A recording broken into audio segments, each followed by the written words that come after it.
I guess you really can't keep a good pirate down.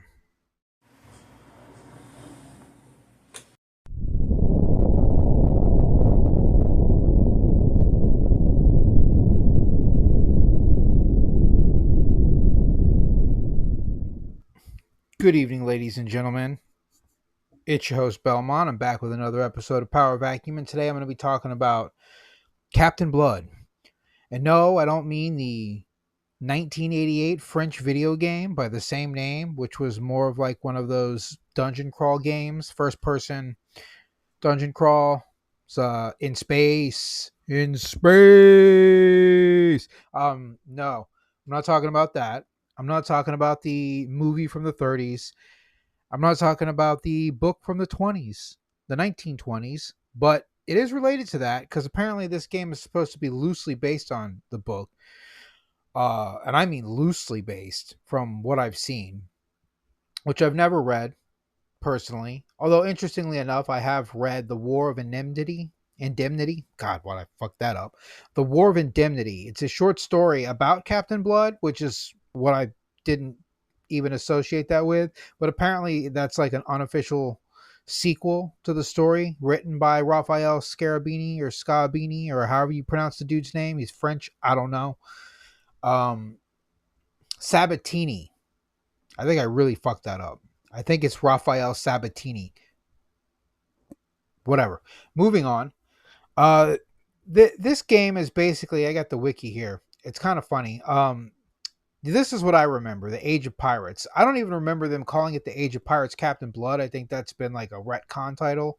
I just remember Age of Pirates was supposed to be a game where you played a character named Captain Blood, but they didn't call it that. From what I recall, it's been a long time, literally 20 years. Well, 21 technically, because in 2003, right here, uh, it was announced that Akela, developer of Sea Dogs and Pirates of the Caribbean, would make a game based on the Sabatini novels, whose name I just butchered moments ago.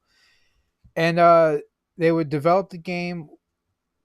Development of the game was restarted at the end of the year when the new project leads took over. So effectively in 2004, they began making this game. And then they were going to have PlayLogic publish it. And effectively what happened was they just got into a very long legal battle over who was going to own the rights. And it took about 4 years before, and numerous delays, I should say, 4 years and numerous delays before the game was eventually just shelved because they couldn't come to a conclusion on who was going to own the rights after the game came out. And it just basically sat on shelves until some people found it and uh, hacked it, I guess would be the nice way to put it. And does it say it right here? After 10 years of activity, the full 1.0 version of the game was leaked online and made available on torrent sites. And source code of the game engine was released on GitHub. Really, GitHub? Wow. Okay. On November 28th, 2022. And I guess since people were showing interest in the game, they were like, hey, you know what? Let's go ahead and scale it up, revamp it, get everything out, polish it up, and put it out on everything. And I mean everything. PS4, PS5, Xbox One, Series X, Series S, Nintendo Switch, and of course PC, because PC can play everything. It's already out on PC technically, but officially putting it out on PC. And I just want to show a few snippets of this trailer because it's deliciously janky. Can we get some sound here?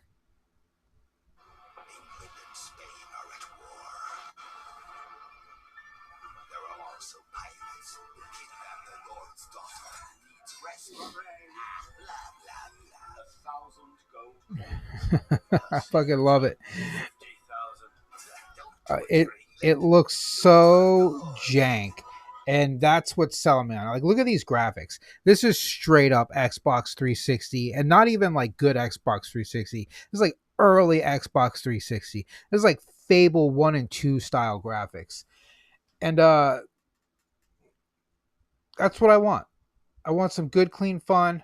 I want a little bit of janky gameplay. I like this throwback.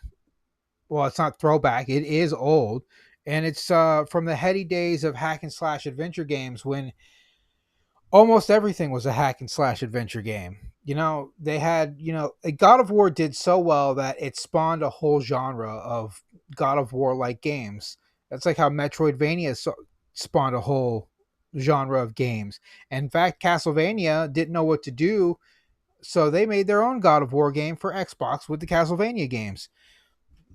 The ones that released later on Xbox. And this seems like it's going to be in that same vein of just hack and slash, tongue in cheek comedy, goofy nonsense. And I think that's just what we need right about now because these AAA game titles keep coming out and the companies are doing this like nonstop seriousness. They think that games have to be, hard science, hardcore serious, or they have to be high fidelity, extremely high frame rates, realistic graphics in order to sell and be good.